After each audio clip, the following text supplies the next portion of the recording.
بسم اللہ الرحمن الرحیم۔ السلام علیکم ورحمۃ اللہ وبرکاتہ۔ الحمدللہ رب العالمین والصلاة والسلام علی نبینا محمد وعلی آلہ وصحبہ اجمعین۔ میرے دوستو، بزرگوں اور بھائیوں، آج کی ہماری آیت سورہ مائدہ کی آیت نمبر 90 ہے، جس میں اللہ رب العزت کا ارشاد گرامی ہے: یا ایھا الذین آمنوا انما الخمر والمیسر والانصاب والازلام رجس من عمل الشیطان فاجتنبوہ لعلکم تفلحون۔ اے ایمان والو، بے شک شراب، جوے، آستانے اور پانسے، یہ تمام کی تمام شیطانی گندی چیزیں ہیں۔ ان سے تم بچو، ان سے پرہیز کرو، تبھی تم جا کر کامیاب رہو گے۔ برادران اسلام، اللہ تبارک و تعالیٰ نے ہمیں جس دین سے نوازا ہے، یہ ایک پاکیزہ ترین دین ہے۔ یہ دین انسانیت کو ہر اس کام سے، ہر اس چیز سے دور رکھنا چاہتا ہے جو اسلامی اور انسانی معاشرے میں فساد اور جھگڑے کا باعث ہوں۔ یہ دین چاہتا ہے کہ انسانی معاشرے کا ہر فرد، انسانی معاشرہ اور انسانی معاشرے کا ہر فرد پاکیزہ ترین زندگی گزارے، اور اسلامی معاشرہ پاکیزہ ترین اصولوں پر قائم رہے۔ یہ ہر انسان کی جسمانی اور روحانی تحفظ کی ضمانت دیتا ہے۔ چنانچہ شریعت میں اللہ رب العزت نے ہر اس کام کو یا ہر اس چیز کو ممنوع قرار دیا ہے جو انسانیت کو بگاڑنے والی ہے یا انسانیت کے معاشرے کو بگاڑنے والی ہے، اور خصوصاً مسلمانوں کو، مسلم امت کو ان چیزوں سے سختی سے روکا گیا ہے جو ان کی پاکیزگی کو ختم کرنے والے ہوں، جو ان کے دلوں میں عداوت، بغض پیدا کرنے والے ہوں، اور جو ان کو اللہ تبارک و تعالیٰ سے دور کرنے والے ہوں۔ اب بہت ساری ایسی چیزیں نہیں ہیں، بلکہ بہت کم چیزیں ہیں جو اللہ تبارک و تعالیٰ نے ہم مسلمانوں پر حرام قرار دی ہیں۔ بعض لوگ سمجھتے ہیں کہ اللہ تبارک و تعالیٰ نے ہی جب خود ان چیزوں کا وہ خالق ہے تو پھر اللہ تعالیٰ نے ہمیں ان چیزوں سے کیوں روک رکھا ہے؟ جیسے دوسرے لوگ ہیں وہ لطف اندوز ہوتے ہیں تو ہم کیوں نہیں ہو سکتے؟ میرے دوستو، یہ بات ذہن میں رکھنی چاہیے۔ اللہ رب العزت جو ہمارا خالق ہے، جو ہمارا مالک ہے، وہ علیم بھی ہے، خبیر بھی ہے، اور ساتھ ہی وہ رحمان بھی ہے اور رحیم بھی ہے۔ تو اس اعتبار سے وہ وہی جانتا ہے کہ وہ چیزیں جو گندی ہیں، جو نجس ہیں، وہ انسانیت کے فائدے کے لیے نہیں ہیں، خاص طور پر مسلمانوں کے فائدے کے لیے نہیں ہیں۔ اسی لیے اللہ تبارک و تعالیٰ ہر مسلمان کو ایسی چیزوں سے بچنے کا حکم فرماتا ہے۔ تو اس کا معنی یہ ہے کہ دوسرے الفاظ میں آپ کہہ سکتے ہیں کہ اللہ تعالیٰ نے ہمارے لیے ہر گندی چیز کو حرام قرار دیا ہے، ہر گندی چیز کو، چاہے وہ روحانی معنوی طور پر گندگی ہو یا ظاہری طور پر گندگی ہو، اور جو پاکیزہ ترین چیزیں ہیں اور وہ بہت زیادہ ہیں، ان کو ہمارے لیے حلال قرار دیا ہے۔ تو بہرحال جو آیت ابھی میں نے آپ کے سامنے تلاوت کی ہے، اللہ رب العزت نے اس میں 4 چیزوں کو ہمارے لیے ممنوع قرار دیا، کیونکہ یہ تمام کی تمام چیزیں اللہ رب العزت کے فرمان کے مطابق شیطان کی گندی چیزیں ہیں، شیطان کے گندے اعمال ہیں۔ ان میں جو سب سے پہلی چیز بتائی گئی کہ انما الخمر، بے شک ہر صورت میں یہی شراب، یہ شیطان کے گندے اعمال میں سے ایک ہے۔ جو سب سے پہلی چیز بتائی گئی وہ شراب، اور ہم جانتے ہیں کہ شراب دور جاہلیت میں اسلام سے قبل ان کی گھٹی میں پڑی ہوئی تھی۔ وہ شراب کے عادی تھے، یعنی شراب کو ایک نارمل انداز میں لیتے تھے، وہ شراب کو کوئی برا نہیں سمجھتے تھے۔ وہاں پر تو شراب خانے اور شراب کا پینا یہ وہاں کی جو معاشرتی زندگی تھی اس کا لازمہ تھا، لیکن اسلام یہ چاہتا تھا کہ ان کو اس سے بچائے رکھے۔ لیکن چونکہ وہ ان کی گھٹی میں پڑی ہوئی تھی تو اسلام نے انتہائی حکیمانہ اسلوب میں، حکیمانہ انداز میں بتدریج اس کی حرمت کو نازل کیا۔ عمر بن خطاب رضی اللہ تعالیٰ عنہ بڑی کوشش کرتے رہے کہ اللہ تعالیٰ اس کو حرام قرار دے۔ ان کی یوں سمجھیے کہ اس امت کی نیکیوں کے حوالے سے ان کی ایک نیکی یہ بھی ہے۔ رسول اکرم صلی اللہ علیہ وسلم سے برابر اصرار کرتے رہے، تو اللہ تعالیٰ نے سب سے پہلے اس حوالے سے سورۃ البقرہ کی آیت نازل فرمائی تاکہ ذہن سازی ہو جائے، جس میں اللہ تعالیٰ نے فرمایا کہ یسألونک عن الخمر والمیسر، کہ یہ لوگ آپ سے پوچھتے ہیں آ کے کہ شراب کی حرمت کے بارے میں، جوئے کی حرمت کے بارے میں، قل فیہما اثم کبیر ومنافع للناس واثمہما اکبر من نفعہما۔ اللہ تعالیٰ نے فرمایا کہ جی کہ بظاہر تم کو اس میں نقصان کے علاوہ کچھ فوائد بھی نظر آ رہے ہوں گے۔ فوائد یہ کہ جی کہ تم غریبوں میں تقسیم کرتے ہو یا اس سے تم کو فائدہ ملتا ہے، لیکن یہ بات یاد رکھو کہ اس کے فائدے سے کہیں زیادہ اس کے نقصانات بھی ہیں اور گناہ بھی ہیں۔ ایک ذہن سازی تھوڑی سی ہو گئی اگر پہلے مرحلے میں۔ پھر جب اللہ نے سورۃ النساء کی یہ آیات نازل فرمائیں کہ یا ایھا الذین آمنوا لا تقربوا الصلاۃ وانتم سکارى، اے ایمان والو، نماز کے تو وہ پابند تھے، 5 وقت کی نماز باجماعت پڑھا کرتے تھے۔ فرمایا کہ جی کہ جب تم نماز کے لیے آؤ، نماز پڑھو، تو اس وقت شراب کے قریب بھی نہ جاؤ، شراب کے قریب بھی نہ جاؤ۔ اب اس میں کافی وقفہ ہو جاتا، اب نماز سارے دن میں اب اگر وہ شراب پیتے تو اس کا نشہ تو رہتا ہی، تو اس لیے ایک حد تک انہوں نے اپنے آپ کو شراب سے دور کر دیا۔ پھر آخر میں یہ آیات نازل ہوئیں جس سورۃ المائدہ کی کہ اب شراب مکمل طور پر حرام ہے کیونکہ یہ نجس ہے، گندی ہے۔ بعض لوگوں کے ذہن میں یہ بات آتی ہے کہ یہاں پر تو حرمت کے الفاظ استعمال نہیں کیے گئے اللہ تعالیٰ کی طرف سے، تو میرے دوستو ان کو یہ سمجھنا چاہیے کہ جب اللہ تعالیٰ نے فرمایا کہ یہ گندی شیطانی چیز ہے، گندی شیطانی چیز ہے، تو ظاہر ہے کہ جب گندی بھی ہو اور شیطانی چیز بھی ہو تو کیا اللہ تبارک و تعالیٰ اس کے حلال کا، اس کے جواز کا فتویٰ دے گا؟ اللہ تبارک و تعالیٰ نے یہاں پر واضح طور پہ فرما دیا کہ جو گندی چیزیں ہوتی ہیں وہ ہمارے لیے جائز نہیں ہیں، بلکہ وہ ہمارے بعض اوقات ذہن میں یہ بات آتی ہے کہ بہت ہی صاف ستھری ہے۔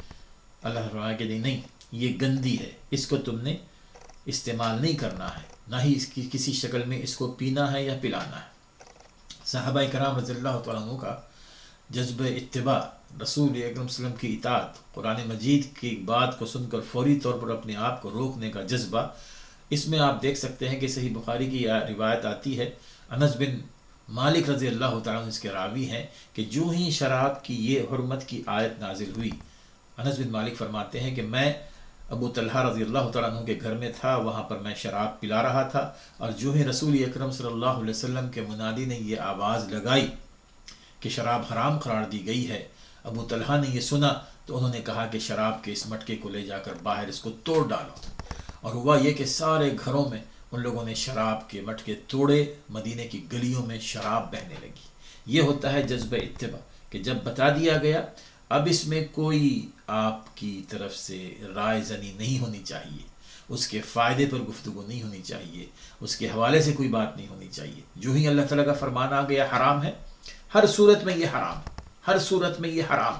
تو میرے دوستو شراب کو اس طرح حرام قرار دیا گیا کہ نہ صرف یہ کہ اس کا پینا حرام ہے، نہ صرف اس کا پینا حرام ہے، بلکہ کسی بھی قسم کی انوالومنٹ، ایک مسلمان کی شراب کے معاملے میں کسی بھی قسم کی انوالومنٹ، اس کو ایسے لوگوں کو لعنت زدہ قرار دیا گیا، اور جس پر اللہ تعالیٰ کی لعنت ہو میرے دوستو، وہ تو اللہ تعالیٰ کی رحمت سے بالکل مایوس ہو جاتا ہے۔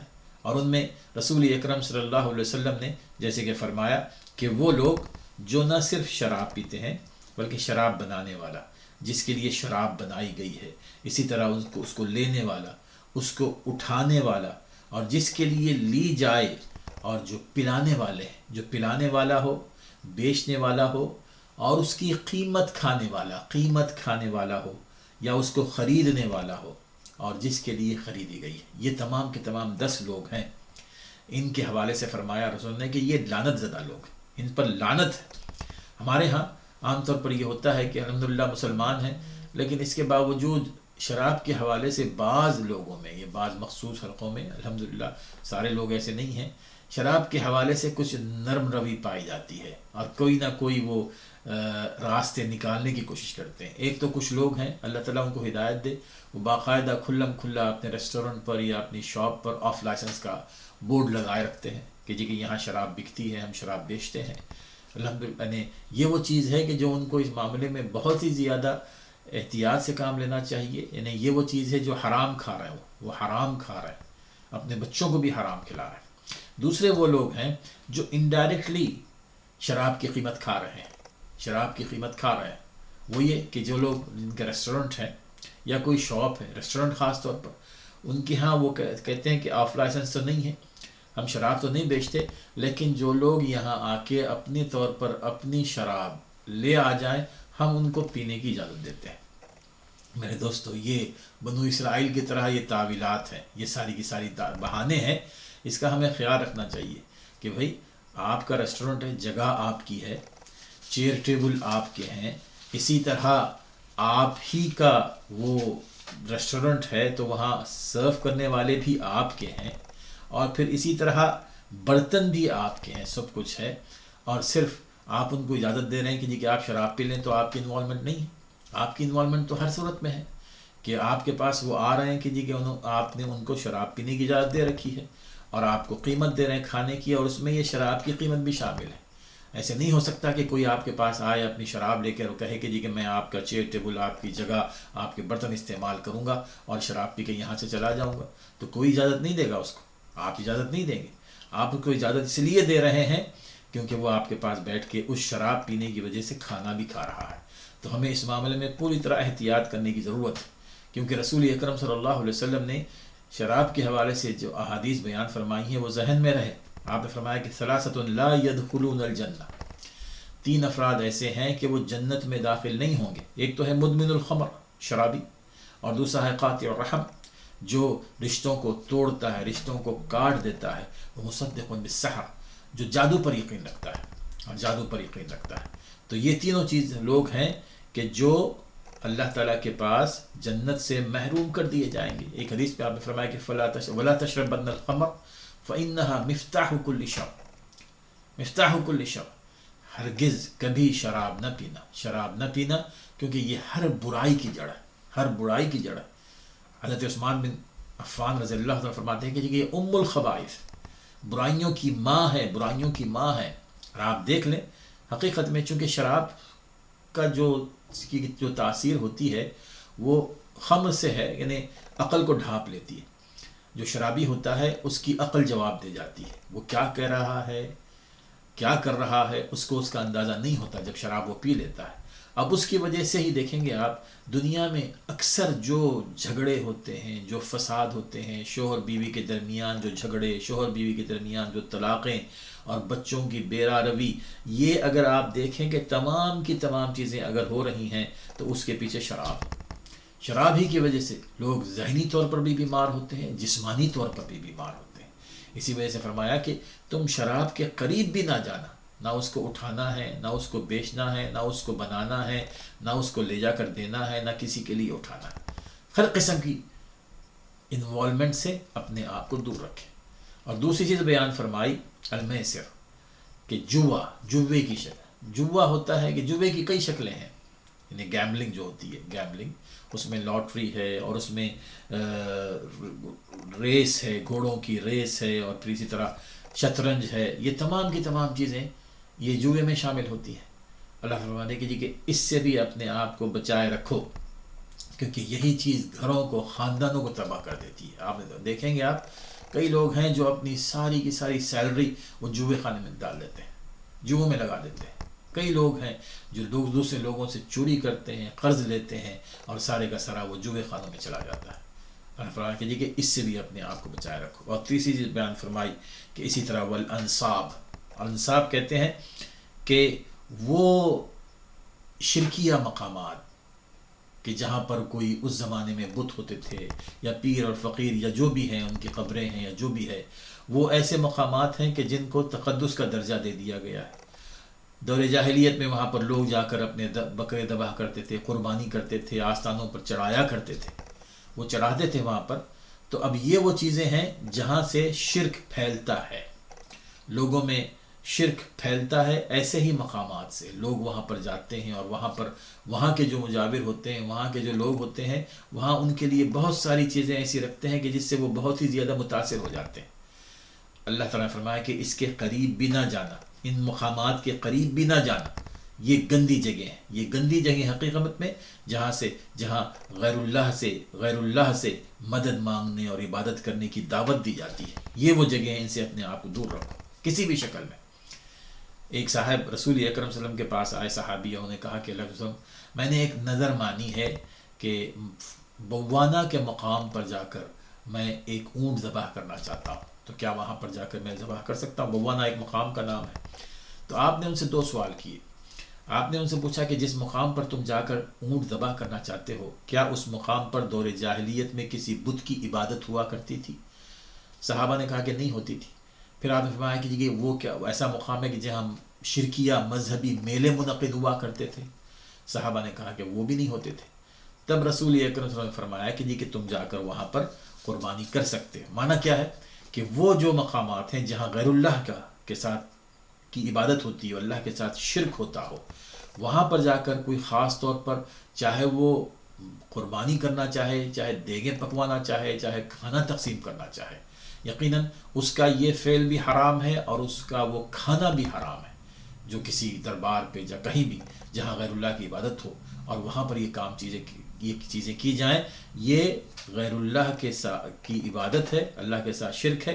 اس میں ہمیں اپنے آپ کو پوری طرح دور رکھنا چاہیے. اور پھر اسی طرح رسول اکرم جیسے کہ احادیث میں آتا ہے کہ ازلام کہتے ہیں کہ پانسے، یعنی وہ معنی یہ ہے کہ دور جاہلیت میں جب عرب کے لوگ سفر پہ جانا چاہتے یا نکاح کے حوالے سے یا بزنس کے حوالے سے وہ فیصلہ لینا چاہتے، تو وہ یہ کرتے تھے کہ انہوں نے کچھ تیریں رکھی ہوئی تھی، تیر اٹھاتے، جیسے آج کل ہمارے ہاں طوطے رکھے ہوئے ہیں، کارڈ نکالتے ہیں، یا نجومی بنائے ہوئے ہیں، ٹی وی پر بھی ہیں اور مختلف مقامات اخبارات میں بھی ہوتا ہے. اب اس تیروں کے ذریعے وہ یہ فیصلہ کرتے تھے کہ یہ بزنس ہمارے حق میں اچھا ہے کہ نہیں، میرا یہ سفر میرے حق میں اچھا ہے کہ نہیں ہے، یہ جو نکاح کا رشتہ جو آیا ہوا ہے یہ ہمارے حق میں اچھا کہ نہیں. یعنی معنی یہ ہے کہ وہ غیر اللہ سے فیصلہ لینا چاہتے تھے، غیر اللہ سے غیب کا علم حاصل کرنا چاہتے تھے، غیر اللہ سے اپنی اچھی اور بری قسمت کو جاننا چاہتے تھے، جو کھلا شرک ہے. ہمارے ہاں بھی آج کل یہ چیزیں عام طور پر مختلف شکلوں میں پھیلی ہوئی ہیں. اگر ہم نے کسی بھی شکل میں کسی اور سے اپنی قسمت کا حال معلوم کرنا چاہا تو یاد رکھیے کہ اللہ تعالیٰ ہماری عبادتوں کو قبول نہیں فرمائے گا، کیونکہ یہ کھلا شرک ہے. بہرحال اگر ہم چاہتے ہیں کہ اللہ تعالیٰ ہمیں کامیابی عطا فرمائے، لعلکم تفلحون، تو ہمیں ان 4 چیزوں سے اپنے آپ کو دور رکھنے کی ضرورت ہے. اللہ تعالیٰ سمجھنے عمل کرنے کی توفیق عطا فرمائے.